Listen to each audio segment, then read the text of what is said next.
ఓం శ్రీ గురుభ్యో నమః. హరి ఓం. సముద్రాదూర్మిర్మధుమాం ఉదారదుపాంశునా సమామృతత్వమానట్ ఘృతస్య నామ గుహ్యం యదస్తి జిహ్వా దేవానామమృతస్య నాభీః వయన్నామ ప్రబ్రవామ ఘృతస్యాస్మిన్ యజ్ఞే ధారయామా నమోభిః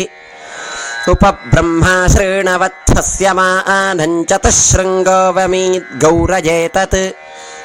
చత్వారి శృంగాత్రయో అస్య పాదాద్వేషీరుషే సప్తహస్తాసో అస్య త్రిధా బద్ధో వృషభోరో రవీతి మహోదేవో మర్త్యాం ఆవివేష త్రిధా ఆహితం పనిభిర్గుహ్యమాదంగవీ దేవాసో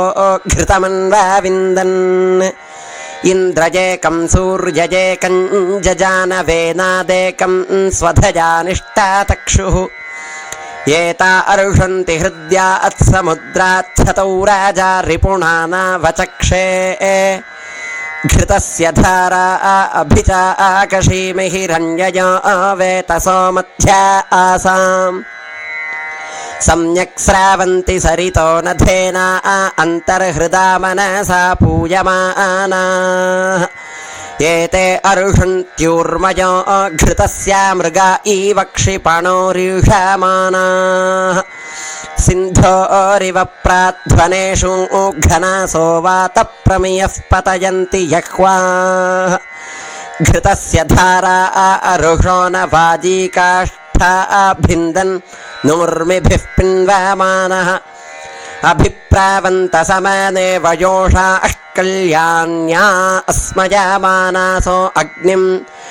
ఘృతస్య ధారా సమిధో న సంతచాజూషానో హర్యతి జాతవేదాః కన్యా ఇవ వహతు మే తవావు అంజ్యంజానా అభిచాకషీమి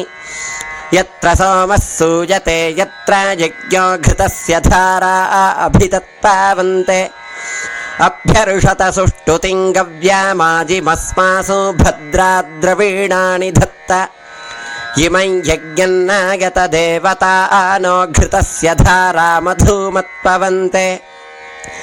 ధామంతే విశ్వం భువనమధిశ్రుతమంతః సముద్రే హృద్యా అంతరాయూషి అపామనీకే సమిథేజ ఆభృతస్తమశ్యామ మధుమంతంత ఊర్మిం. హరి ఓం.